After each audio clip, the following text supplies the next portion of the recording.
This conference will now be recorded. So welcome to everyone. It's our December group. It's good to be back. First time I missed a meeting in how long was last month, and I really missed you all. And thank you to all our newcomers. I can't wait to hear from everyone. But I see we do have, well, before we get to that, I'd like to introduce my co-moderators.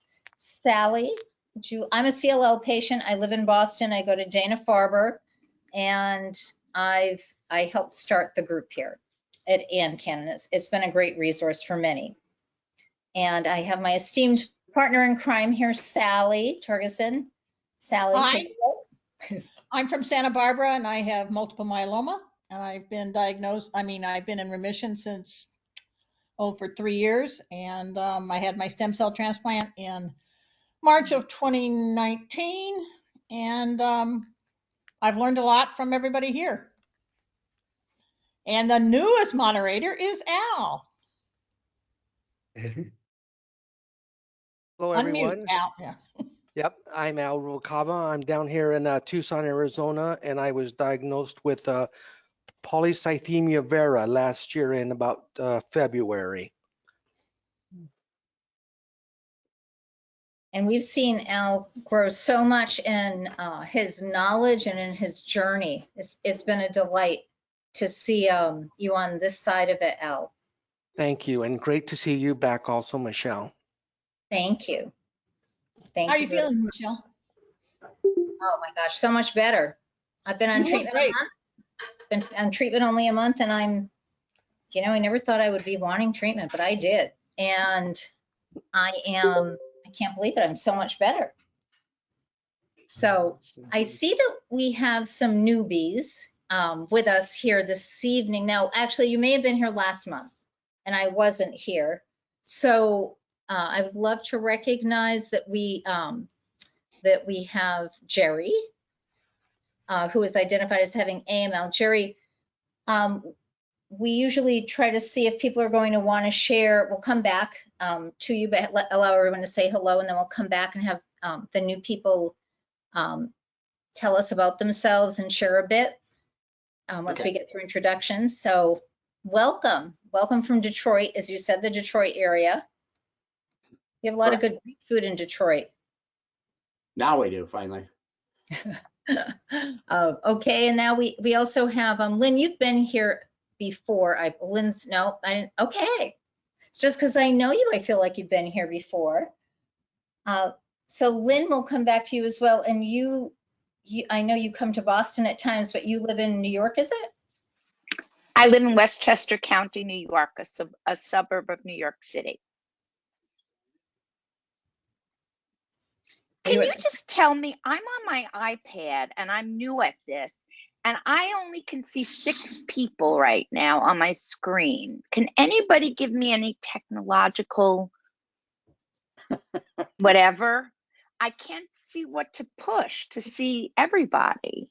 Yeah. If you go up to the top of your screen and it says everybody, click on the little arrow, and the top and the first item is full screen, and you should get everybody. I don't see that. That's the very top of your screen. It says change layout, or it says everybody in the little 4 squares next to it. See, not on my iPad. It's okay. I'm on everyone. Wait, let's see. Yeah, and there's an arrow next to it. There's like an arrow up and down on mine. Yeah. Everyone or only, hold on. So on mine, there's everyone doesn't have the 4 squares until I click on it. So there's who's talking, active camera, and hide everyone. Does it say any of those things, Lynn? No. iPad might be different. Is anyone on an iPad or iPhone to help out, Lynn? Lynn, if you I think see, the I know screen on might be too small. I know on Zoom I can't always see everyone if I'm on my phone, as an example. So yeah, it just might be it might be because I'm on the iPad. It's possible. What if you go up to the upper right-hand corner where the little squares are to make your screen bigger? Yeah, there are no. This is a new app for me. I've never been on this. I've always been on Zoom. So, wait, I'll figure it out. Don't worry. You go on. I'll just press every button on the screen Now, do the until screen, have you maximized your screen and the biggest over the whole screen? Because when I did it for mine, everybody fit in. Oh, wait, hold on. I don't know. Go to full Okay. screen if you can. All right, you continue because I could be doing this all night. Maybe my dogs will help me. If you they're have a very good. granddaughter or something, they'll do it. No kidding, and I don't. Right, my dogs are good at pushing buttons. They've done miraculous things with my So who knows? I'll call one of them over anyway. If anyone thinks of anything, or if you find it, just like you can let us. I'll let you know. Okay. And what do you have, Lynn? What's your diagnosis? Oh, I thought you meant what device am I on? I'm sorry.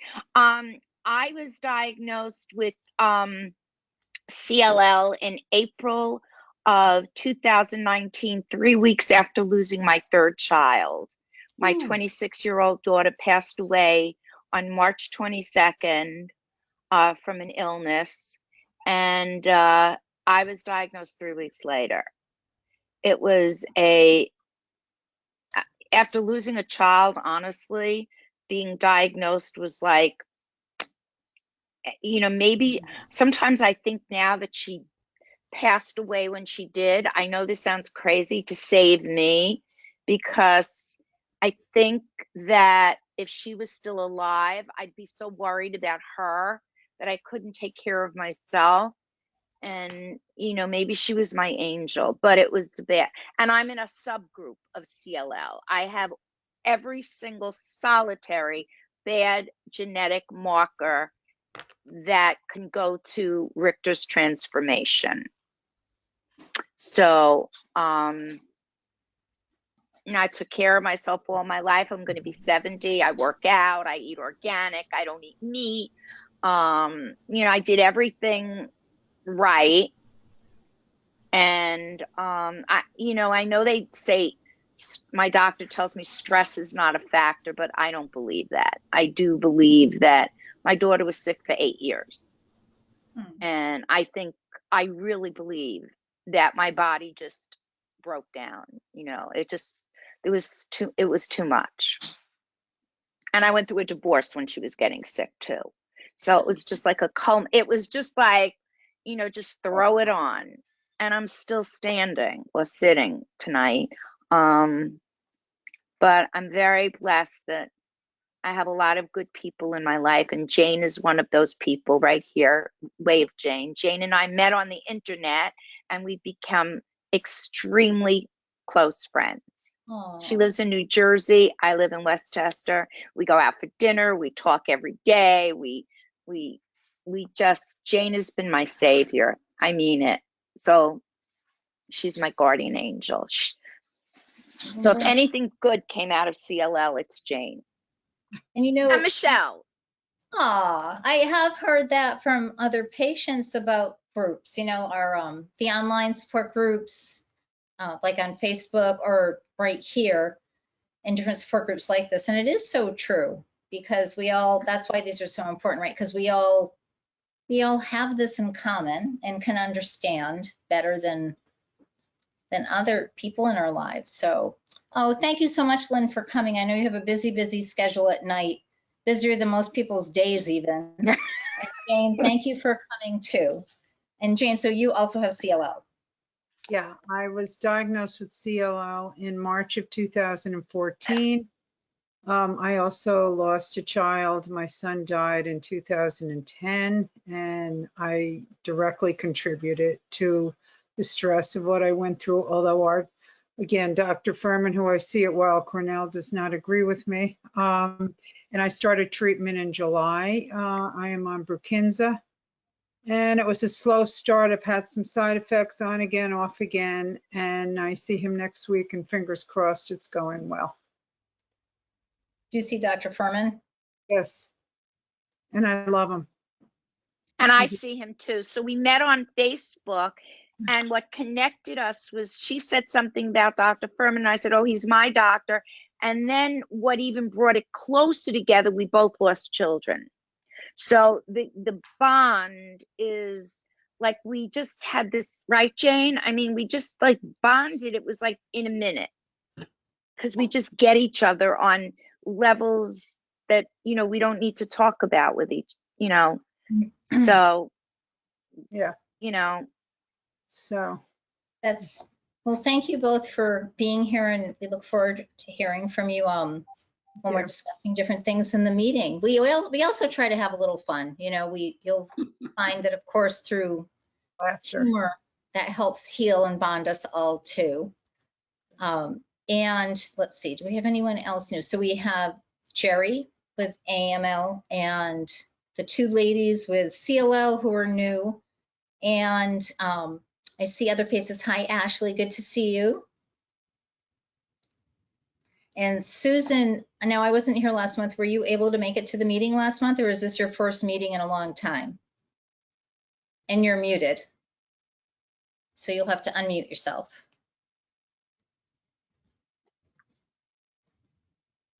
Oops. Oops. There we go. Here, no, I haven't got on for quite a while. And you started treatment? I did. I was diagnosed in May of 2019, and then just watch and wait.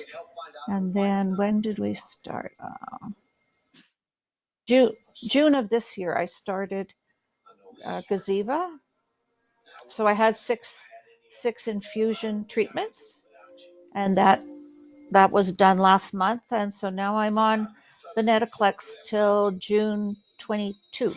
But my numbers have been in the normal range for several months now. Great. So you started on Gaziva. Yeah. Did you have to be Obenutuzumab. Oh, my husband can say it, I can't. Obenutuzumab. Yep.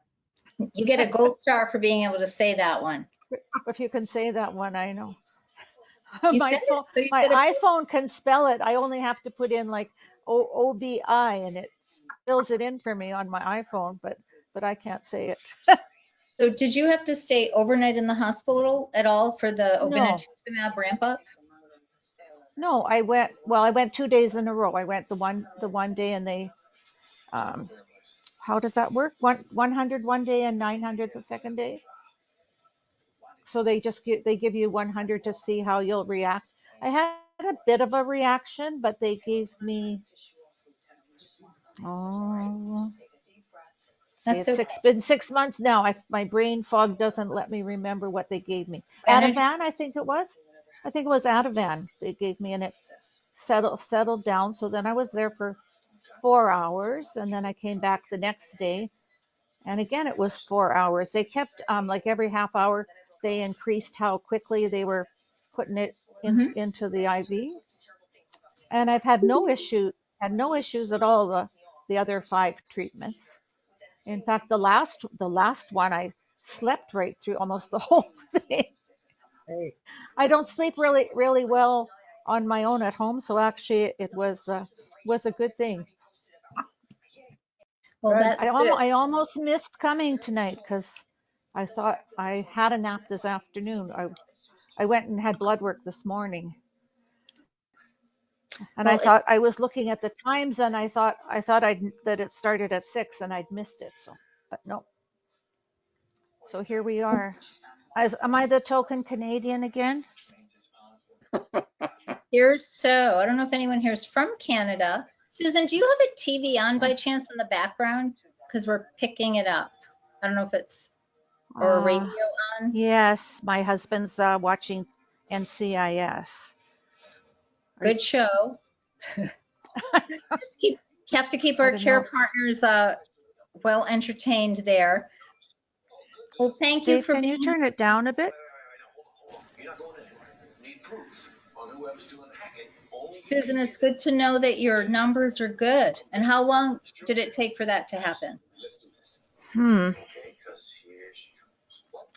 don't know. I was trying to figure that out, actually.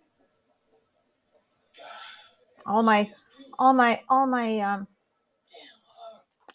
sheets about that aren't right beside me. Oh, that's I don't okay. think it didn't take that long. Well, this is wonderful news. And then you go on Venetoclax, you said, after 6. Yeah, Well, that's 6 infusions, mhm. and then the rest of the year from June is the Venetoclax. 400 milligrams, 400 grams. I've never been on Venetoclax. I don't know if anyone else here has to know the dosage, but it doesn't, it's good. I keep hearing great things about that. Well, what are you on, Michelle? I was on nothing, but I relapsed. So for the last month, I've been on just Calquence, a calibrutinib. And I will either, after 6 months, go on a clinical trial of 2 other drugs or add in Venetoclax. So we'll see. I'm waiting to see what happens at ASH, to hear some of the trial results that are happening. Okay. I think my internet is spotty and you're coming in and out, so I might disappear too. Oh, we don't see you, but we hear you right now. And before we saw you, but didn't hear you. So, yeah, but we did see and hear you for a lot. We got a new TV and we had the internet people here today, so I don't know if there's something I still need to tweak on my laptop. So we'll just see what happens. As long as I can hear everybody, I'm good. Hi, Ashley. Long time no see. Aww. Ashley, you're muted if you're trying to talk. How are you? I'm a little under the weather. Oh. What can we do to make you feel better? Oh, just send positive thoughts. How about chicken soup? Yeah, sure. I'll take that. How else are you doing? How's your recuperation with your from your replacement? Yeah, it's going slowly but surely. I'm slowly improving in physical therapy. But yeah, that's, slow but steady wins the race. I don't know if you know, Farron isn't really doing that well. So if you guys could just keep her in your thoughts. I will. I tried emailing her today. No. I tried Facebook messengering her. I think it was. And I don't know if she's off or She gets everything, but she doesn't have the energy to respond. at least she gets it, so that's good. So for all of you who remember Farron, who was part of our group, and she was our AYA leader, was just saying she's not doing very well. So anyone who was friends with her on social media, if they want to reach out, that'd be good, right, Ashley? Is anyone else here friends with her? Would you like to, if you are on social media, Ashley, I'm trying to remember her handles. If you can think of any, can you just write them in the... I can put them in the chat. I can look, yeah. Yeah, might share her. How long has she been sick, Ashley, now? It's been a while. It's been like up and down. And is she in the hospital or at home? Currently, I think she's in rehab. She was in the hospitals, but now I think she's in rehab. And Farron has Hodgkin's, a very rare form of, is it She has a non-Hodgkin's? very rare form. Yeah, I don't actually exactly remember. It's like less than 10 people in the United States have it, right? From what I recall, which is young. My heart goes out to her if the next time, and I'll send her another note. So I know. Well, actually, maybe you should, since there's a male AYA group, maybe you should take up the charge and lead a female AYA group for our younger patients. Sure. Wow. Oh, maybe, I don't know, Rick might start emailing you right now with that. But it's needed, it really is. Well, if there's anything you can think of that we can do for Farron, let me know, even if it's, I don't know what, a group FaceTime or something. I'll let her know. I mean, I text her, but she doesn't respond to me. But I know she gets it because every once in a while she will. Oh. But I'll let her know that everybody's thinking of her. Please do. Please do. Okay. And what about yourself, though, and everything? How are your checkups? Yeah, I get to meet my new oncologist on the 15th. Other than that, everything is fine. I actually I had like a high fever the other day, and I was very worried. So I went to the emergency room, and luckily it's just like a really bad cold. But my blood work was fine. My chest X-ray was fine. You know, all the tests were fine. It's just viral. Thank goodness. Well, that's good Yeah. to hear. Scary times to as well. To even have Yeah, I just got very nervous because I'm immune compromised, and if you have a fever and you're immune compromised, just freak out. But yeah, everything. I mean, I'm better. I'm definitely better. Well, thanks for being here. Thanks. Does anyone else want to tell us how they're doing over the last month, or to share anything that's been happening? Go ahead. Hi, Lou Sears. I'm in the Kansas City area support group, myeloma, multiple myeloma. And I attended one other meeting 2 months ago, and I wasn't able to attend last month, but I did the one before. So I'm fairly new. I kind of did introduction 2 months ago, but if there's new people, I was diagnosed in 2013 and had a stem cell transplant that fall. I was a reading specialist, a teacher in the Shawnee Mission School District, and had to, I mean, it was on the Dex and Revlimid, RVD, Revlimid, Dex, and Velcade for the induction therapies for 4 months, 4 cycles. And then I had my stem cell transplant and had to take the rest of the year off for school. But I went back that next fall and was able to teach, I think it was another 4 years, and then retired in 2019, which worked out perfectly because I had a CAR-T in June of 2019 after I retired. And then CAR-T kind of after 13, 14 months my numbers started to go up. So I was recommended for getting on the list for another trial. And so I started March 10th on this new trial, and it's thalidomide based, just like Revlimid and Pomalyst, but it's the next generation that they're trying to get on the market. I'm in the clinical trial. I think it's phase 2 now, and it's iberdomide. So that is tough on my ANC.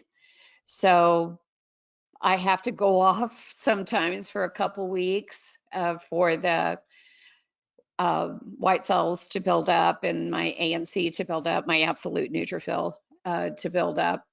And that happened 2 weeks ago. So my numbers Wednesday. I go into the research center at the University of Kansas every Wednesday and do labs. And at the beginning of each cycle, they do all of the myeloma labs. So I had that done this last week, and they increased. They went up. My doctor said that, who is also coordinating the trial for this for KU, said that I'm in good partial response, but that was before these latest numbers, which shows my myeloma numbers are increasing. So it really hurts when I take weeks off, a couple of weeks off, because it's not killing myeloma cells, during that time. So anyway, that's kind of how things are going for me, but glad to be here. Good to have you here. I must say, Sally is more familiar with the drugs that you are on than I, as well as your other multiple myeloma folks here. She's looking good, and this, the iberdomide, I can never pronounce it right. You did it better than I did. Is a new drug, and there's a lot of promising results about it, especially in triplets. So good for you, and thank you for doing a clinical trial. It helps all of us. Yeah, I think, if we can encourage others, to do it. I know for the Kansas City support group, I kind of, a couple of months ago with another person who is in a clinical trial, we did clinical trial 101. And so we talked about our experiences and a lot of the information on the IMF website, imf.org, which is the International Myeloma Foundation, and they have lots of really good information about clinical trials. So probably the best place to look for clinical trials, especially multiple myeloma, is Sparks Cure. Yes.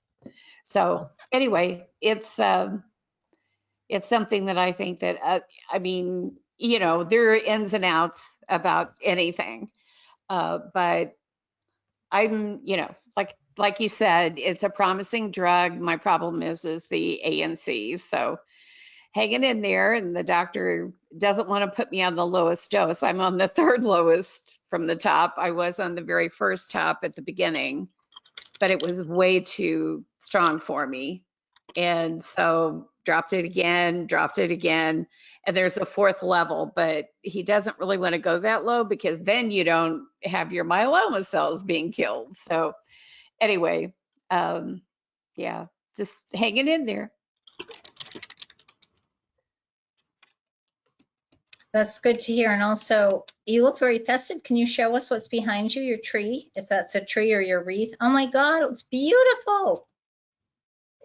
I have put up nothing for Christmas. As a matter of fact, I still have a pumpkin on my front steps. I don't know if you can tell, but there's a table behind the sofa, and we have a little kind of Charlie Brown tree in front, because my husband was a teacher too, counselor at an elementary school. And so we have a game that we do. I put his little school picture in a circle at the top. I don't know if you can see it. Of the little one in front, on the table. And he's got an ornament.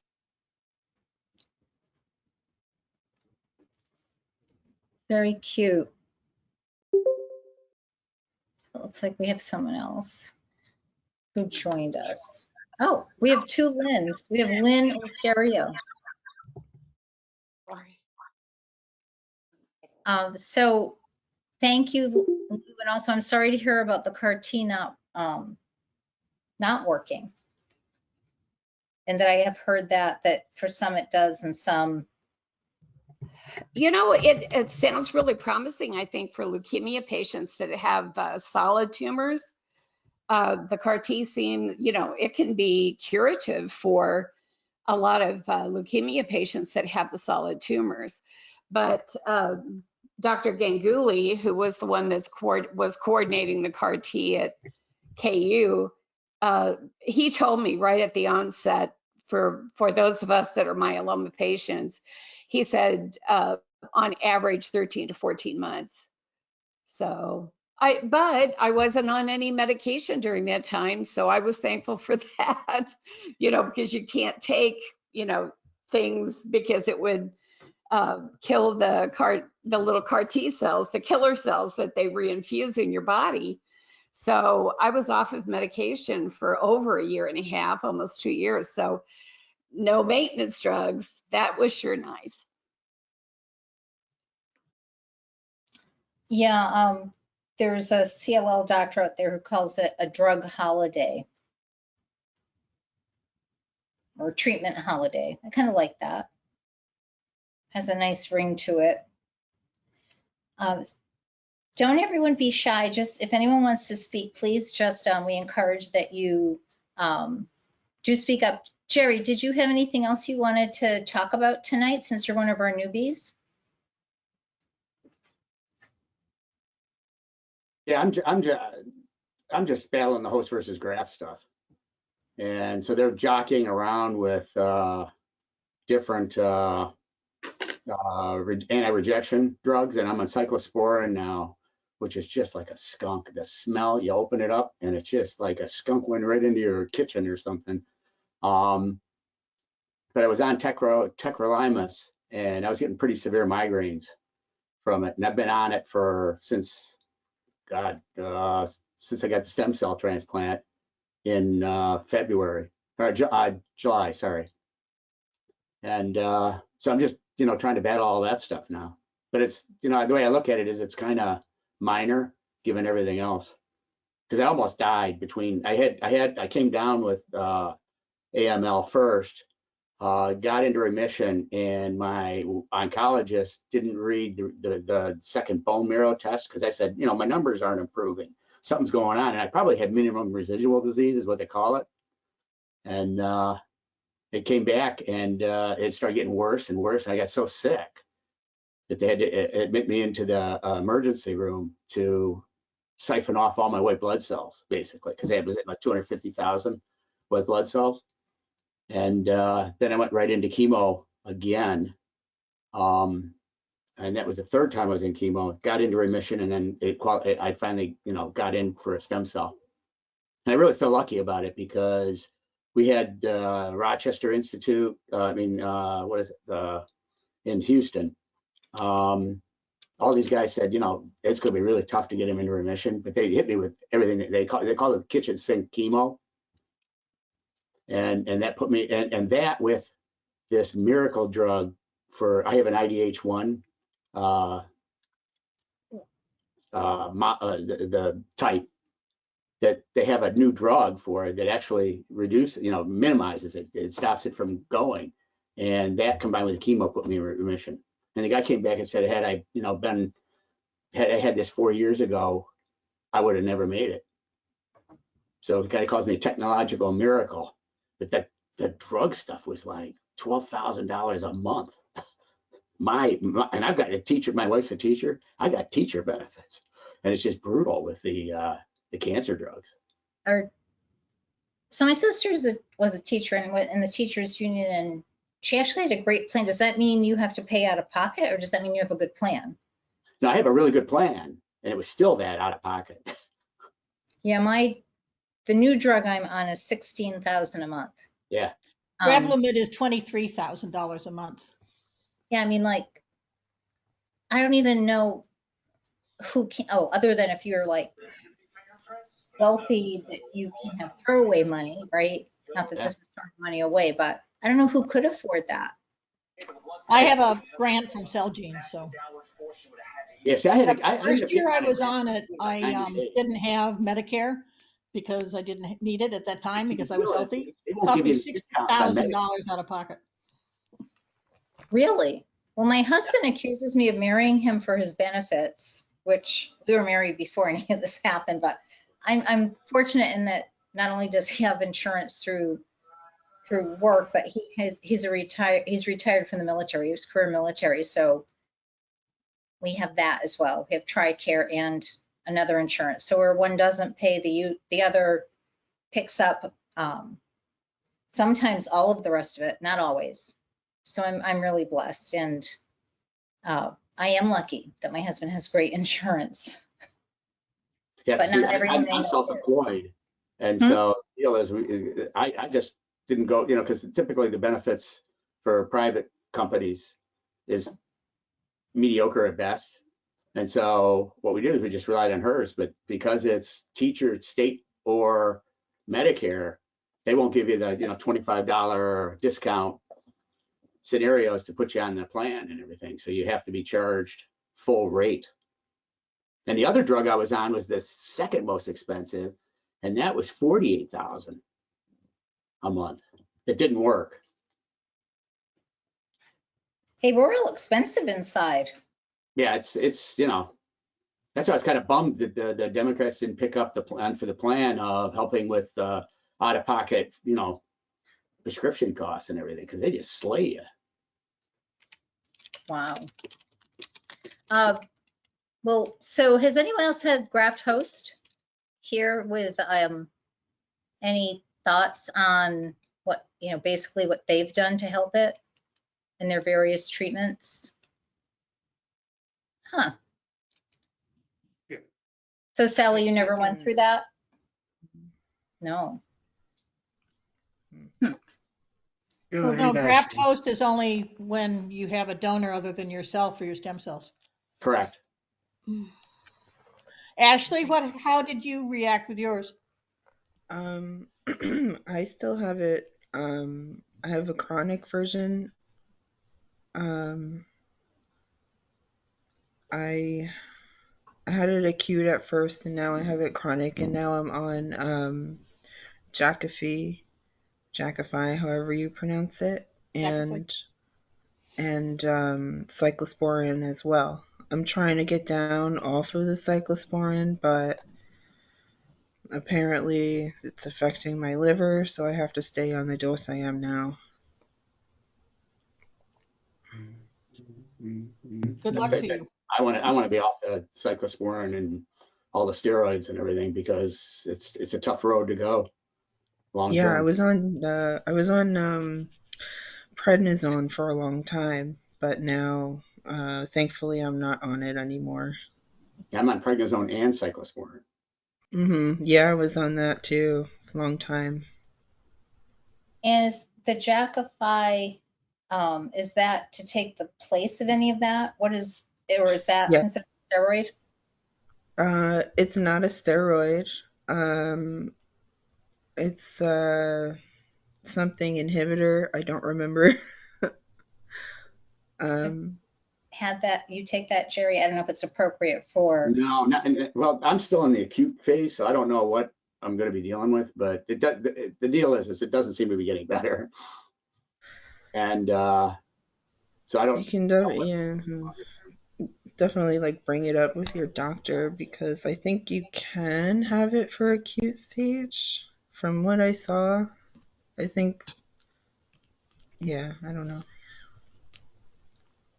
Yeah, because it's weird. I'll get better, and then I'd fall back again. And so better, fall back, and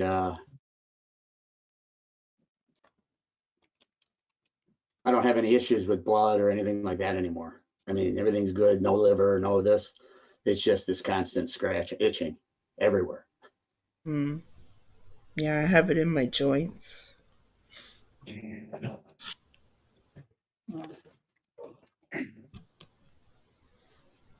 So do you like this drug better than what you were on, Ashley? I think like my doctor put it on me for the purpose of getting off the prednisone and the cyclosporin, and to see how I would react with just the Jakafi, but I'm not able to get off the cyclosporin yet, so I don't know. Okay. How long were you on the cyclosporin? When you came off the prednisone, did you come off slowly? Very slowly, yeah. I had to come off of it twice, because the first time I I was in so much pain from the from the graft versus host, so I had to go back on it, and then I had to go down slowly again. So, Sally, this is interesting in that these type of issues don't occur when you have a bone marrow when you have a bone marrow transplant. It's only when you have a bone marrow transplant using a donor's blood rather than your own. Okay. That's the host versus yourself. It's a autoimmune response because your body is looking at the bone marrow that's coming in from your donor as foreign, and you get your own body attacks it. But if you're doing stem cell, then it's not an issue because it's coming from you. No, well, you can have a stem cell from a donor as well. Okay. Yeah, that's what I had. So now I can never pronounce it. Analogous. It's allogenic. It's allogenic Allogenic or and analogous. Yeah. right. So you might not get it if you got your stem cells from a direct relative that matched well, or if you do embryonic, you don't get it. But if you use somebody else, you can get it. In multiple myeloma, only about 5% of all stem cell transplants are from a donor. All right. Right. So in your case, it was your own stem cells? No, not for me. Sally. Gone. No, I used my own stem cells, yes. So you use your own stem cells, and who else has had some sort of a graft or stem cells? Lou, what was yours from? I had an auto. I had my own. They took own. my own T cells and then returned them to my body a month later. So I didn't have the auto versus host. Okay. What about you, Seth? I had auto donations as well, my own cells. Yeah. How long did it take you to get your 8 million stem cells when you harvested? It didn't go quickly. It took 3 or 4 days. It took me 4 days. Yeah. Some people can get 10 million in a day, but unfortunately, it took me 4. I remember sitting in the waiting room of the lab each day after donating, waiting to hear what the results are, just to see whether I had come back or not.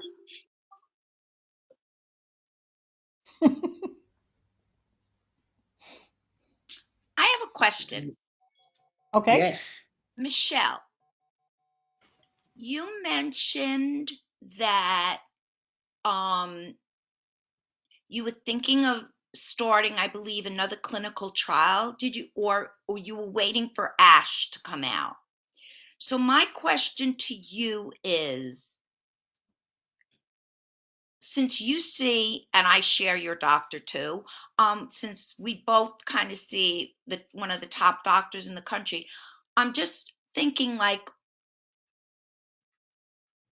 because I'm like you a lot. I wait and see what other people see, but how influential is your doctor on helping you make decisions? I mean, you're a really informative person. Not everybody is like you, so I'm just curious, like your doctor is telling you one thing, but you said you're waiting to see, what ASH. So tell us, can you fill us in a little bit?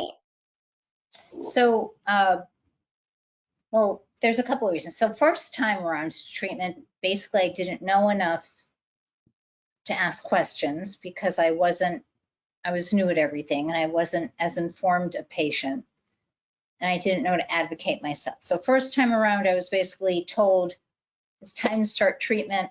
You're starting next week. And I had inquired before about clinical trials, but back then there were not many choices for CLL patients because this was 6 years ago. So it's not like there were a ton of choices for frontline patients at that time. Ibrutinib had not been approved for frontline treatment yet. It had short, like within months it was. So I went on a trial which combined, because it was a trial, I could get ibrutinib and FCR, full strengths of both simultaneously for 6 months, and then ibrutinib indefinitely, which at the beginning they didn't, I don't think they realized yet that you had to stay on ibrutinib forever, really, for it to be effective. So I did well. I didn't meet trial goal, but there weren't many choices, and I'm very glad I was on a trial. So this time around, there are tons of different treatment options, tons of different trials.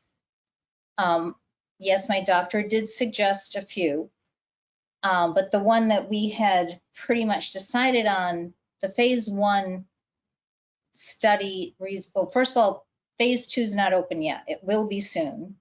And the phase 1 results, I can't review them because they won't be released until ASH. Now I'm going to ASH to cover it anyway, so I can report back to patients on the latest news for CLL treatment. So I'm going anyway, so I'll find out about it. And also, there are a lot of other interesting trials. And as it sounds like this group is pretty savvy about trials, but not all hospitals have every trial that's out there. Some are multi-center, some are not. So I don't know if I'd travel to go to another trial, but if there's one out there that seems better, maybe, who knows? Probably not with COVID times. And I also got, besides my doctor, I got a second and a third opinion on the trials that she suggested. And I do suggest that people get at least a second. And I got those from like her equivalents, the heads of CLL departments at other teaching hospitals. And did you physically go there, or did you physically go? I've gone nowhere except this room, I think, for it feels like years now. Right. But no, I'll via Zoom. And they will do that. And there are doctors who are devoted to doing that.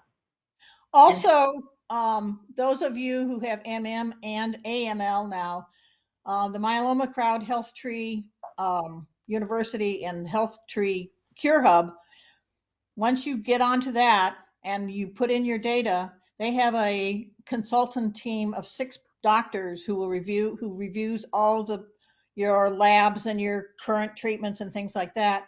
And they will sort all your information automatically to see what clinical trials you are eligible for. So you don't have to go out to clinicaltrials.gov or Sparks Cures and goes through 4,350 different clinical trials to try to determine whether you're eligible for them. These are kept up all the time. But both Sparks Cures and clinicaltrials.gov are 2 excellent places to find clinical trials. I'll put that in the chat so you know where it is. How do they get all your data, though? That's interesting. Like, how do they? HealthTree, you can either have it, you just sign a release, and all the data is kept confidential, and it's what they call I'm not going to say this correctly, anonymized. Okay. And you become a number, like I'm number 754. Right. But then automatically your doctors or your labs automatically sends the labs to HealthTree, and it updates your entire file. And they've just started doing the AML, like they've treated, they started with multiple myeloma, and there are 520 videos on multiple myeloma on every single solitary little thing about it. And it's called HealthTree University. But again, I will put that in the chat. So, and if anybody has questions, they can always email me. I'll look it up for you. Sally, you'll forgive me because I'm new here. So how do you know all this stuff? Like, I assume, are you a doctor? I'm a myeloma coach. You're a myeloma coach. Okay. I coach we have 90 different coaches through Myeloma Crowd. And, people can sign up for a coach. It's all free. We do research for those patients, or we just hold their hand. Depends on what they need. Jim's sister is one of my mentors or mentees. Is it a mentee or a Yeah, that sounds like a fish. Or But a anyway, manatee. Maybe it's a manatee. That's manatee, that's the one. No, those she's are not a cute. manatee. A manatee. Those are Yeah. cute. Anyway, there's just lots of information out there, and I'm a research nut, so. Nice. Sally is a wealth of information. Michelle, can I ask you a question? Are you just on the acalabrutinib for a certain amount of time while waiting to see what the results are? So unfortunately, my disease escalated so quickly, they needed to put me on treatment sooner than thought. And have And you been off it for a while? Had you been off treatment for a while? I've been off treatment for 2.5 years. Okay. So I was on the trial I was speaking of, and I was on ibrutinib for almost 4.5 years. Then I went off, and they thought I would last longer because of the trial I was on. But Okay. so 2.5 years, which I'm not complaining about. Right. And so they wanted to put me on, and I'd love to hear about Brukinsa from you, but on zanubrutinib and Venetoclax. That's the trial. That's one of the trials I was given the choice of. And it's not open yet. So they needed to put me on something. That's the reason. It's not for me to wait and see what I think of. My doctor thinks at this point, and I know, yes, she can go off onto the internet, but she will never do this and see me saying this, but and please don't turn me in, Lynn, but I may not, we'll see. I'm interested in the results on the trial and also the side effects profile, because I had many with the So I am curious for what how you're feeling on your Brukinsa. So I started it in July, and I was on the top dose, and after I went back, I developed a lot of mouth sores, and I have had horrible dental issues since I developed the CLL. And so the doctor took me off. He decreased the dose by half, because the dosages for most of these meds, they're not real specific. And so they kind of play around with them. So then I went back, I still had some issues, and he took me off it for a month to get the booster. Well, it's not the booster, the third shot, give my body a rest. And now I went back on it. I guess about a month and a half ago. My numbers were not great when I went back in. They had elevated, although some of my numbers, my H&H, my hemoglobin hematocrit were improved, but not the white count. It went back up. So now when I go next week, we'll see if it's on the way back down again or not. So I would say I've developed, have pretty bad GERD, and we think it's all related to the meds. I'm on Nexium 40 milligrams, which is a lot, and I have side effects from that. And mostly it's like this, it's called mucositis of the whole GI tract. I think it starts in your mouth and then goes down into your stomach, but it got a lot better on the lower dose. So if it works, I'm going to tolerate it, because, you know, it's 2 pills a day. So I can't really complain about that. I don't feel, you know, but I can't say, you know, I hear people saying, oh, I feel great. I feel great. That's not been my experience. I'm still pretty tired. And Jane, I had it really bad, the mucositis, going through this time after time, and I'm a mouth breather anyway. Yeah. And the deal is I came across a product that I used that I had to go to the United Kingdom for, but now they're selling it in the United States. But it was actually, it's a paste like that I use before I go to bed, and sometimes in the middle of the night when I really get dry. What it does is it gives you enzymes that helps your gums and your teeth and everything, because of the dryness and everything. It really doesn't reduce the dryness, but what it does is it does it so it's a counter, so you don't start having all kinds of teeth problems. What is the name of that? It's called Oral 7. Oh, all right. And you can get it on Yeah, you get Amazon? it online now. They have a US distributor and everything. And I was reading about it a couple of different cancer forums because I've tried biotin and all the other stuff, and it didn't really do much of anything for I me. don't, mine is as bad as yours probably was. Actually, I never would have even brought it to my doctor's attention, but he's so thorough that he said, let me see inside your mouth. And he goes, you have a lot of sores in there. And I just am so used to having dental issues at this point that I, Figured it and was then that. Have you heard of magic mouthwash? Yeah, yes, yeah, It's terrible tasting, but it works. yeah. Only when it doesn't. It's because of the lidocaine really helps in it. yeah, Is the yeah, deal. But numbs everything. It feels like you've gotten anesthesia all over your mouth. yeah, and the problem is I still don't have an appetite to a degree because I lost like 35 pounds. Right. And the deal was the last thing I wanted to do is take something that made the hospital food taste even worse than it was. And Yeah. so I started, I just started doing this stuff, but I only found that the paste, their enzymatic paste, Yeah. good thing. I bought the whole kit of all the stuff, and it really nothing worked other than that Thank you paste. very much, because it's like the dentists are like, do this, do that, do this. You got to keep all your oral care up. But meanwhile, that's what's really irritating everything. So, Right.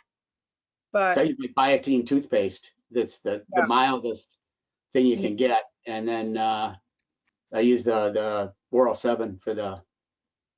well, thank you very much. I'll look into it. Try it. It's not expensive or anything, but I mean, it just really worked. Thank you. Thank you. The other thing, Lynn, is we had a discussion about this. I think it was 2 weeks ago in one of our prostate cancer groups because a bunch of guys were complaining about GERD, and it's actually on the website. If you go to either YouTube or if you go to our recorded groups, I tagged it as GERD, but they were taking. I'm trying to think. It's a fairly common. It's a prescription drug, but a fairly common indigestion drug. Yeah, it's probably photonics. Could be photonics. Yeah. No, Yeah. I don't think so. Sally, do you know? What I'm trying to think what it was. It's a drug I've definitely heard of before. Oh, I think it's a drug you take if you like for stomach ulcers or something like that. That's what I'm on. Yeah. I'm on. Meta something meta. Mucil? No. Metamucil, yeah, that'll do. Hums. I don't know. Okay. But there was something. So, are you on a medicated drug for the GERD? I'm on Nexium, 40 milligrams a day, which is a lot. Okay. So Okay. I'm not sure if this is going to work Well, I out. mean, if you're still suffering from the GERD, don't be shy to go back to your doc and say, hey, it ain't working, or your PCP. He's very compassionate, so I'm Okay. not afraid to tell him that. But I just Okay. feel like, there's no free lunch with these things, and sometimes Right. figure out what the balancing act is if you can, handle it. That's the way I look at it. So thank you. Yeah. Thank you very much. I want to come back to something you were talking about earlier on, and just see if anybody has any experience, which is the price of drugs, which is it's not, these huge prices are not only peculiar to blood cancers. I mean, they're across the board. A lot of these cancer drugs are very, very expensive. Very often, there are excellent pharmaceutical programs, and if you are faced with huge copays, then there are many places where you can find support. Yes. And I just want to make sure people are aware of that. I mean, for example, Janssen makes blood cancer drugs. I don't know which ones. Janssen has some great programs, and they have some wonderful patient support people that we happen to know. Bristol Myers Squibb and Celgene. Okay. I have a grant with Celgene. I don't pay except for the $3,000 in January every year. I don't pay for my Revlimid, which would be Wow. $23,000 a month. Because I'm only Are getting you like on 98. Medicare, Sally? Are Yes. you on Medicare? Yes, I'm 77 years old. What? No way. What? Wait, my camera must be off. What? Oh, I have my special take 25 years off my age camera on. Can you share that, please? Oh my God. I never in a million years. Well, I Like, thank Well, you, Lynn. You made my day. oh my well, God. Lynn, I that's had my because we stem got, cell transplant at 75. yeah, Oh, Lynn, that's because we finally got her walking. And ever since she's been walking, she looks 20 years younger. You should have seen honestly, her I didn't last even know year. if she was on Medicare. That's why, seriously, and I meant that, like, um, because I'm also very active actually I'm on the executive committee of the Leukemia Lymphoma Society down here in New York for Light the Night. And LLS has tons of grants also. They're I wonderful. know Jane has a grant from them, and they're really a wonderful. I just raised $27,000 for them actually. I mean, So I they're, got you the know, they're award. travel grants If for, nothing else, I did a lot of my son and I actually with our team. But LLS has tons of grants. Now, when I was first diagnosed, and this could be very wrong, I was told that some of the drug companies, if you're on Medicare, couldn't give you a grant. Now, Rick, you can clarify Correct. this because Yes. They, I was told it was like, I don't know, some kind of they considered it kick, I don't know what, but is what that it same true? thing with is the law. That same thing with I any can state tell you program. what it is. Okay. Basically, when Medicare was set up in 1977 or whatever it is, one of the requirements that the government made was that they could not negotiate prices. They had to, they couldn't go to, they couldn't have discount prices. And that was to protect, I guess, the private insurance people.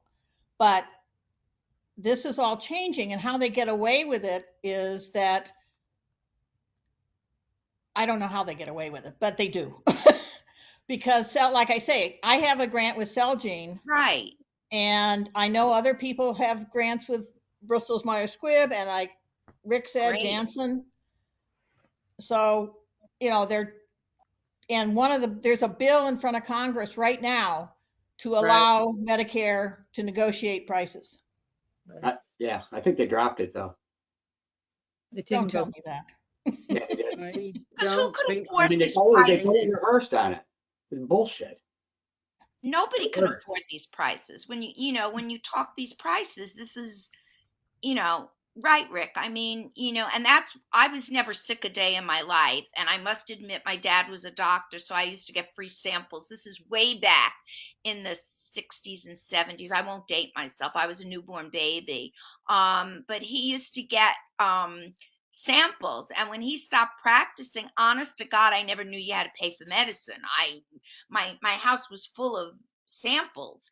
And then when I got leukemia, I think one of the reasons I became so active with LLS is I was simply outraged, like berserk, like crazy, when I heard that people who have cancer, who are already struggling with their lives, have to now face these astronomical prices. It just didn't make sense to me, but then again, a lot of things don't make sense to me. But it was so infuriating because I never knew, I never had cancer. I never, my friends who had cancer really never talked about this stuff.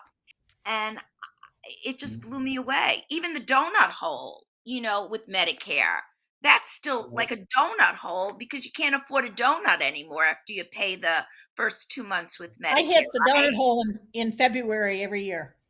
Right, every year. And how much is it, Sally? It's Out of pocket, it's about 7,000. right. That's why they call it the donut hole, because you can't even afford the But donut. then all my drugs are less than $5 from that day on all year. through What a Medicare. bargain. Hey, That is yeah, a bargain for but how the much? cancer stuff falls outside of my stuff. I've been on free drugs for a long time, except for the expensive cancer stuff, and all that is subject to that it falls outside. It's like a Schedule 4, even though they cover me for 3. Schedule 4, you're on your own. And what I found is I've had to basically lie about it and tell them that I'm on a Michigan plan, and I use them against each other. Well, I was on this drug before, and they let me do it. And what they do is they'll make you a special card with a special group code that you can use with the pharmacy that gets around that stuff. I've done it twice to get my stuff down to $10 versus Okay. spending You've 15. got to give us your email, Gerard. I think the grants, though, if I'm not mistaken, Jane, don't they cover some of the donut hole or no? The grants, they don't. I don't know. Oh, I just do it year to year, and it just I'm not sort of paying becomes automatic. all my So meds covered because I have a good prescription plan, and then the LLS grant picks up what's not covered by my insurance company, and it's for 1 Right. year, and I reapply next year. It's Right. really unbelievable. I never expected. Right. So I think for people like Jane, they may not even reach the donut hole because they're getting that subsidy along the way. I mean, I know a bunch of guys on Medicare. They're getting drug subsidies to cover drugs that might cost $12,000-13,000 a month normally. Yeah. I think it really depends on the plan. I mean, there are some companies that give the money to foundations and the foundations award. So like the what was it called? Patient Assistance Network. Patient Assistance Network is a very good program, and they get a lot of their money directly from the pharmaceuticals, and then they dole it out so the pharmaceutical doesn't have to do it. But a lot of times the pharmaceuticals will direct you to those, the pharmaceutical companies will direct you to the plan. I mean, one place that I can suggest you go, and Sally's just has a list of resources too, but nancyslist.org. I don't know if any of you know Nancy's List or have heard of Nancy's List. Also, It's another good resource is your specialty pharmacy. They can direct, they all normally always have a person on staff you can talk to right away when you're getting your prescriptions, and they can direct you to financial aid and grants right there. That's what happened to me at Weill Cornell. I couldn't get over it. I got a phone call within about an hour of the meds being prescribed, and they were incredible and have been every month, everything, they applied for the grant. They got, first they said to me, they asked me, can you afford, several $1,000s a month? And then I said, well, are there any other options? It's like they had to go through this motion. And that's when they came up with the LLS grant. And I couldn't be happier with the pharmacy, the specialty pharmacy I'm dealing with at Weill Cornell. Yeah. So, I mean, so if you click on that in the chat window, I put nancyslist.org. If you click on that, you'll find a section in there on financial resources, and then Nancy Novak lists a whole bunch of different resources. Now I've known Nancy a long time. I've known her since 2007. We invited her to do a webinar with us this year, where we asked her to pick out her 10 favorite sites or links on her website. So if you go to ancan.org, or I'll try and find it and put it in there before we close out. But you can listen to Nancy talking about all her favorite websites, but she does hone in on her financial resources, and you can go to Nancy's List and you can find the financial resources in there. And there's a lot of good suggestions in there. But I mean, I really wanted to come back to this because I hear people and this school's struggling financially to pay for their drugs. And I'm not saying you don't have to, but I am saying there are a lot of places that you can go before you struggle. And you may struggle in the end, but don't assume just because a drug is $15,000 a month that's going to come out of that's going to come out of your pocket right away. Right? Thank you. Yes. Well, it could come I'm out of gonna my I'm gonna pocket because I don't have a pocket that deep. So, right. That's right. Who you know, I does? mean, like, you know, and my kids wouldn't talk to me because they'd be out of their inheritance, right? Well, So, that's right. Then and my what you gonna dogs do? wouldn't be in kibble. So, you know, it's outrageous. It just is. Yeah. It's just, you know, Rick, I have to say, it just blew me out of the water. You know, Yeah. unless you're in the cancer world, you just can't believe it. You know, and it's interesting when I was diagnosed, so it was 3 weeks after my daughter passed away, and my son was here, and it was so weird because I never asked him. He was 30 or 31, what he does. And he works for a company, and his clients happen to be major pharmaceutical companies, which I won't mention. And I said to him, which I never asked him, I said, "What are you working on now?" Now, I hadn't told him I had CLL. I waited to tell my children because they were just so devastated from their sister's death. I just couldn't do it. So I said to him, "What are you working on now?" And he says to me, "A disease you never heard of." I said, "Oh, what?" He says, "CLL." So I was like, Wow. you know, like, wow. So I said to him, "Oh," I said, "Well, let me ask you, what if I said I have it?" And his response to me, two things. And I mean, you know, this is what he does he says, "Mom, it's not a good disease to have. Number one, there's no cure.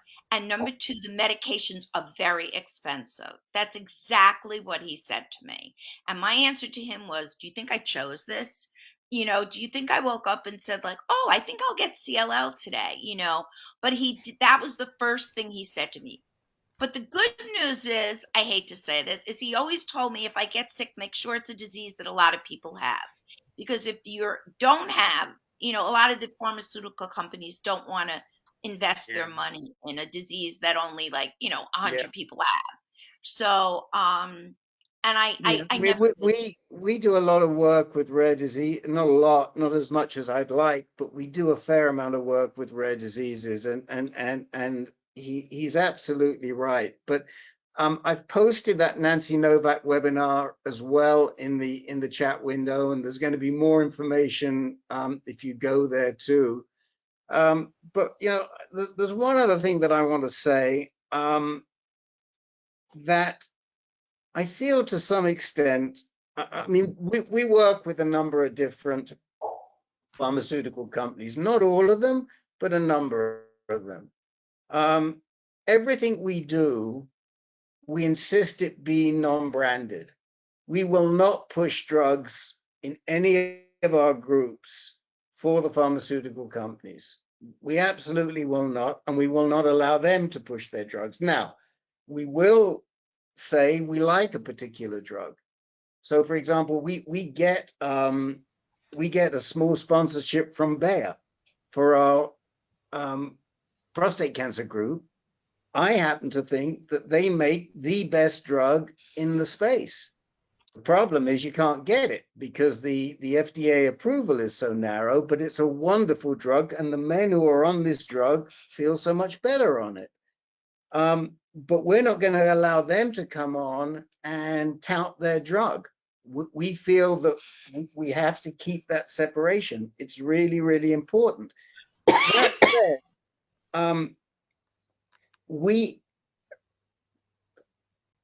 these drugs are very expensive for a reason. And everybody assumes that it's because the drug companies are making gobs and gobs of money. Sometimes they are, but not always. Right. The drugs are enormously expensive to develop. Enormous. I mean, the costs of clinical trials are really outrageous. And a lot of that is because of the requirements that are placed on the companies if they want to run a clinical trial. And so in order for these companies, the pharmaceutical companies, to be motivated to seek new drugs, the prices have to be pretty high. That said, they recognize they're high, and they try and make it easier for you as the patient to get some sort of assistance if you need that drug. And that's what a lot of people who point fingers at the pharmaceuticals don't understand. There are all these programs outside that will help you. I put a list of all the pharmaceutical companies' contact information and everything in that link that I just put on the chat. Yeah. So there you go. So before you point fingers at them, just understand that it's very expensive to develop drugs, and somebody's got to do it. I mean, yes, we have the NIH, and the NIH is a fantastic resource, but they can't develop everything. We have one of our board members runs a lab at the NIH. He lives with metastatic prostate cancer, but diagnosed 2-3 years ago, de novo metastatic off the bat. And his day job is that he runs a spine injury and brain injury lab next to Fauci at the NIH in Maryland, you know, and but they can't do everything. They can't run all the trials. So we need them. And I happen to think most of them are fair. Not all of them. Some of them are a lot fairer than others. And the other thing I'll say for them, and we've seen this in the last 4 or 5 years, they are much more willing to listen to the patient voice today than they were 5 years ago. Michelle will tell you that. I mean, Michelle works with some of these people too. And I mean, we have some really good pharmaceutical companies that are very interested in knowing what the patient says, right, Michelle? They do. Not all, a lot of them just pay lip service, but there are those who are great at it and even have conferences to hear from us, as well as I'm on 2 pharmaceutical boards as a patient advocate. Janssen's one of them. Janssen is excellent, not to mention any names, about listening to patients. And I know they do a lot. I'm on one for Genentech and Janssen. Yeah. So, you know, Genentech, Roche is my favorite company of all. I mean, all of the Roche companies, Genentech is a Roche company, but all of the Roche companies, they have a really open attitude to listening to patients. And you know, by attending groups like this, you can pass information on to us that we get back to the pharmaceutical companies, because Sally you say something, Sally's going to say to Genentech, well, yeah, I mean, you know, I heard somebody was on this drug and you guys weren't doing a good job in getting them subsidies, et cetera, et cetera. Or Michelle's going to say something to our friends at Janssen about, you know, not doing a good job. So we can channel that information back for you, and we're only too happy to do it. That's why we love doing this work. We do. We do. And what would also be great is for the newbies, and Jerry, thank you, you shared yours. If you could send us your emails in the chat. If you don't want everyone to get your email, you just send it to me or to Rick, or and we'll make sure we sometimes I will send out personal reminders just in case we're getting spammed out of your email if I think of it, but we send out emails for, you know, with the link to our meeting, the monthly meeting. Michelle, Jerry's is in the chat. I see that. Jerry, you get another star today for that. My $400 a year domain name back in the day. $400 to get that per year.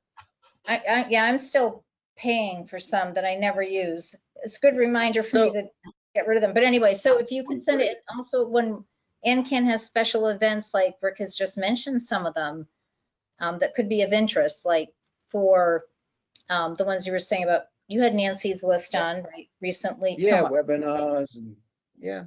And talking about special events, I want to get my buddy Al involved here because Al, you decided to attend, you and Sally attended one of our special events last night that not everybody knows about. You might want to tell them about it. And I got a text this morning from Mr. R telling me that he was turning over a new leaf and he was going to go start jogging around the park in central Tucson today, but I don't think he did. Did you get any exercise in today other than climbing up and down ladders, Mr. R? No, I did. I rode down on the bike path, Aviation Highway to downtown. Good man. Yeah. Now, what made you do that? It was the prostate cancer meeting they had last night. And do you know how many people showed up on there, Rick? I think it was close to, 119. I was going to say 100. Yes. And One woman. yes, Sally. Yeah, no, it was great. There was a lot of great information on there. It's just stuff that we know about, but we don't do, and it's something that we have to do. And after watching that last night, yeah, I mean, I was on my feet all day today, whether it was washing dishes or riding my bike. I liked what I came away with it was that his big suggestion was 30 minutes a day. You can do it all at once. You can do it twice, 15 minutes twice a day. You can do it 3 times a day for 10 minutes. That's But, it. you know, in 10-minute intervals at least, but just 30 minutes a day. And Yeah. like Al said, it can be get up and wash the dishes or, you know, but sustained activity enough to make your heart beat a little faster but you can still talk but not sing. I'll tell you what, a friend of mine suggested, his wife got an electric bike. And so this was during my first, when I first hit remission, and I got an electric mountain bike originally. Now I have an electric gravel bike, it's a combination gravel road bike. But I'll tell you what, that is the best thing. I rode 6,000 miles between getting sick again on an e-bike, because the deal is if you're tired, you boost it up, you boost it up, you boost it up. I mean, I rode it today. There was no way in hell I could do 22 miles. This is exactly what I'm, yeah. And it's pleasurable and it's not real stressful on you, and you can control everything. I'll tell you, I swear by it now. That's 2 the years ago, I information. couldn't walk. That's the information I wanted to get across to those 100 guys last night, is that, you know, some of these guys are 70 years old, over 70, and they think exercise is over. Well, I myself have an e-bike and I love it. And Rick turned me on to it. And yeah, I could get on that thing every day. And I think with these guys, if we introduce that e-bike to them, it's just going to motivate them more to get out and get some exercise. Yeah, I mean, it's just because it's easy, and you can push it as hard as you want or as little as you want. No, but at they're least you great. straighten your legs and you keep a consistent heart rate if you don't want to spike it over and everything. I mean, it's unbelievable now. And the prices are dropping pretty dramatically. A road bike? Those electric bikes where you take it on the road like you would a regular bicycle? Yeah, there's electric road bikes, electric mountain bikes, and then there's electric like hybrid bikes. But I can remember a quick story is the bicycle community is real aggressive and everything. And so I'm on this mountain bike and I'm pulling all these guys behind me on road bikes because I can go 28 miles an hour on the mountain bike on this asphalt, these big tires and everything. And everybody just thinks I'm Godzilla because it's not obvious it's an e-bike. And so people are trying to catch up to me and I just flip it into turbo and pull away from them and everything. And it was so fun to mess with their heads. To think, my God, look at this guy. He's incredible. And it's great. Let me just say, I've been one of those guys following you. and it's very frustrating. And well, I used to, I don't ride a road bike anymore. I've had some very, very serious accidents, but I do ride a mountain bike. And I used to do that back in Marin at the time when people were just starting with electric bikes. What a weird looking bike. Yeah, I'd be going up Mount Tamalpais, and these old guys would just shoot past me. Yeah. And I'd say, what the hell are they doing? Then, of course, I'd realize that they were on electric bikes. I'm going to catch them. Never catch them. Yeah, I mean, I got Al to, I convinced Al to get an electric bike, and it's taken him 6 months or so, but he's slowly getting to like this electric bike. At first he just wanted to let the wife use it to go down to see her family, but now he's using it himself. I'm very proud of him.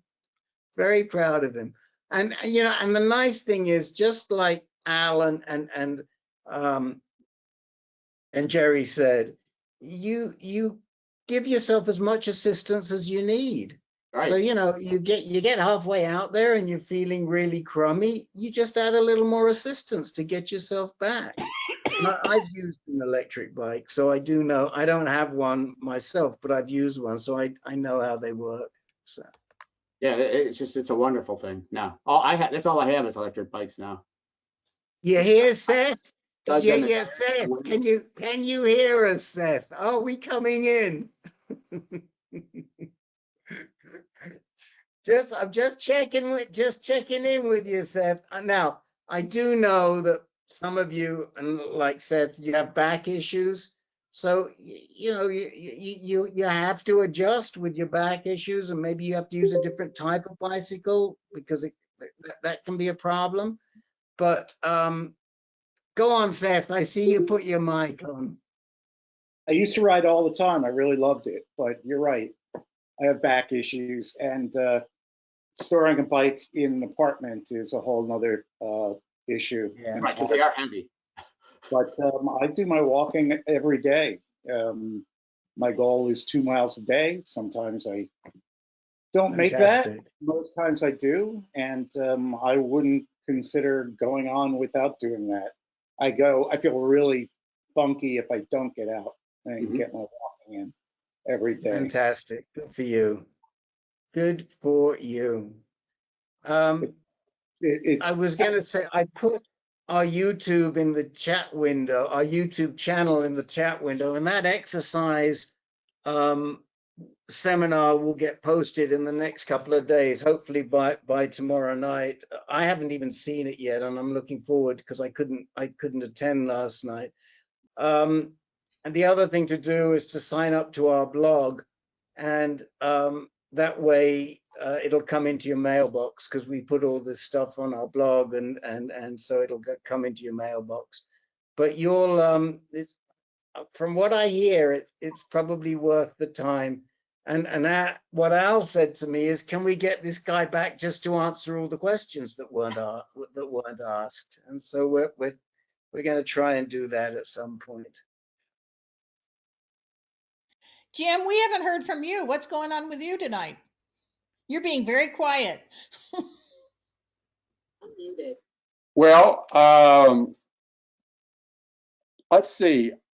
Things are good anyway. I am a prostate cancer type that it was initially detected within the 2 large lymph nodes within the back. Also, there's a sister of mine that has the MM.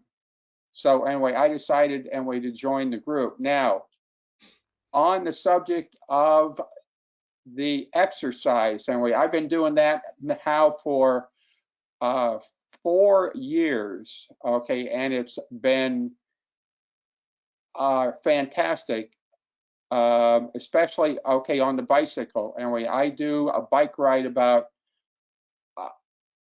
4 to 5 days a week, from about 30 to 45 minutes a day here. Okay, all I do happens to be anyway to tool around and with the streets and the alleys, et cetera, et cetera. So anyway, I find it to be absolutely fantastic because of the drugs I'm on. There are side effects. Okay, and the side effects are known throughout the prostate cancer world. Okay, and doing that, I find that where the side effects are nil. Okay, just about nil, not quite nil, but nil. So anyway, I've been doing that now for years actually. So I find it to be good, and I am 77. So other than that, anyway, I'm doing good. Anyway, the drugs I'm on, I have been on the drugs now for about 52 months now, and things are all good. Okay, other than that, here I am. Have you ridden the path? I used to work in Alexandria. Did you ride the bike path along the Potomac there? Have you ever done that? Yes. Oh yes, absolutely. Okay, and the bike paths have been expanded too. I mean, there's a network of them that go through Virginia out to the Shenandoah, across the DC, up to New York, I am told, although I haven't tried it yet. Okay, and the bicycles here are starting to be a big thing. I mean, a really big thing here. Okay, in the government, aspect of it. And there's a tax deduction. You can get up to $1,500 coming up if they pass the legislation. Say that again now about what you're going to do is if you buy an electric bike, they'll give you $1,500. Well, so far, I deem the electric bike as cheating, but I don't. I bet people tell me that, and then I said, "Well, I have cancer." Oh, sure. I mean, eventually, I might. I turn probably 80, and I might start to think about that again, because of the fact the thing I do is not try to go too far away, So anyway, I can take a shortcut home, if I have to. But a lot of these things go 80 miles on a charge. So we're well past the witching hour, and I just wanted to say I think we have. Oh, look who's here! Lynn came in. Hello, Lynn. Switch on your mic, Lynn. How are you? I'm doing fine. I have an echo tonight. Yeah, I think it's Jim Marshall, and we're going to mute him. There you go. And that should go away. Okay. When I first logged on, which was about 7-8 minutes ago, it wouldn't let me turn the camera on, or it said the camera's disabled due to some type of problem with GoToMeeting. But anyway, I gave it a few minutes and somebody disappeared. So I said, well, I'll take their place at the table. So I clicked it. So, but anyway, I've been a caregiver for my wife for the last 6 weeks following her neck fusion surgery. So she got to take her neck brace off today, took her to the doctor, and then she wanted to celebrate afterwards. So we went to her favorite place to eat, which is Olive Garden, one of her favorite places. And anyway, we're winding down tonight. I probably would have been in bed an hour ago, but that's just what old folks do, go to bed early. And energy-wise, I don't do much exercising other than shopping for groceries, which I've been doing for the last couple of years. So I decided that I maybe would get more exercise if I shopped at 2 or 3 stores instead of just one. So that's it for now. And I'm an SLL patient, and I've been taking ibrutinib for about 7.5 years now. It's been a good drug for me. I have some side effects, but so far between the doctor and me, we've decided that the side effects are nothing compared to what the disease can be like. So keep on taking that pill a day to keep the cancer away. Well, it's nice to see you. I think we missed you last month, and I'm very pleased to see you this month. We all are. Good to see y'all. So, How is it being I on just, the caretaker, Lynn? Is it taking its toll on you or giving you a better appreciation? The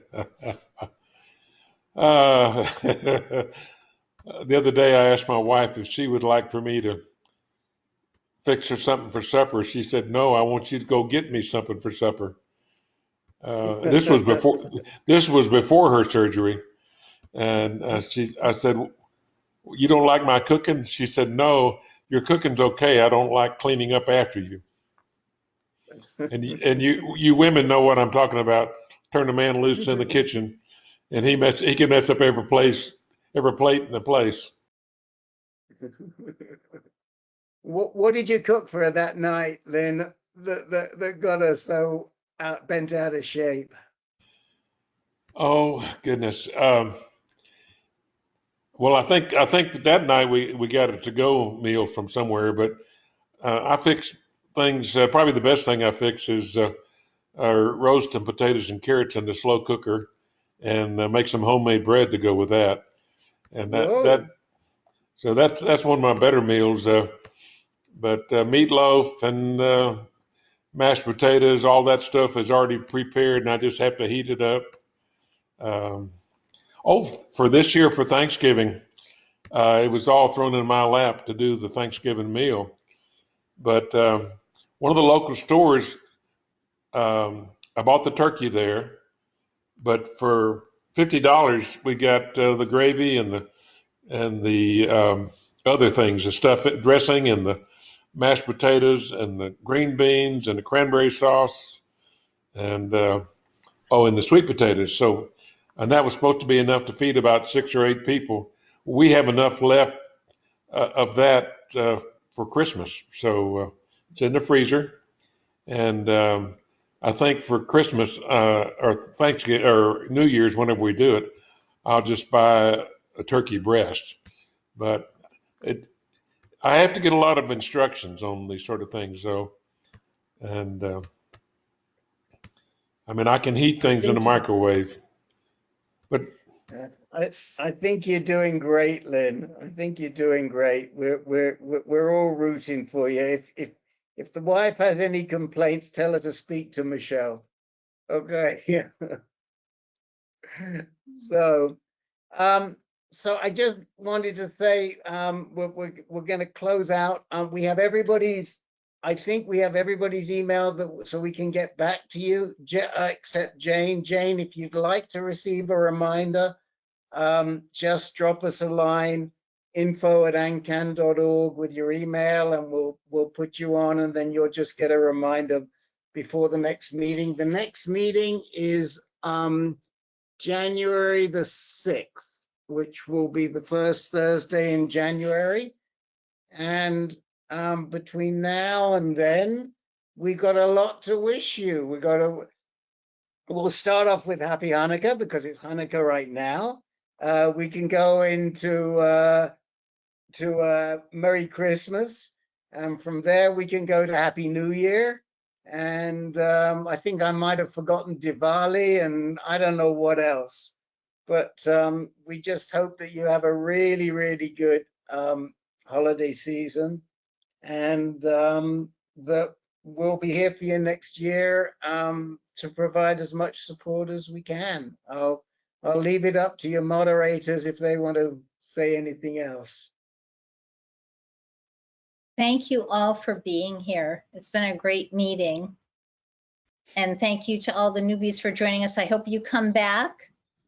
you all had so much to contribute, and we're all in this together. So happy, I can't believe I'm going to say Happy New Year to everyone right now, but Happy New Year. Happy Hanukkah, Merry Christmas. Be healthy.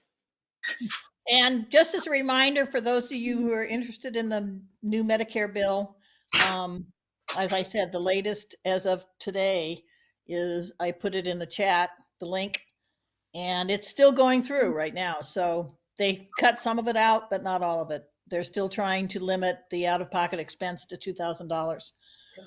I don't see how they'll ever do it, but that's the latest. So, and as Michelle and Rick have said, Happy New Year, Happy Christmas, Happy anything. You too. Thank you. Thank you. You're all looking good. Now I Thank know you. to Good ask night. Santa for an e-bike. All of us need to get e-bikes from Santa. That's right. I'll break my neck going down my hill. God forbid. God Take care, forbid.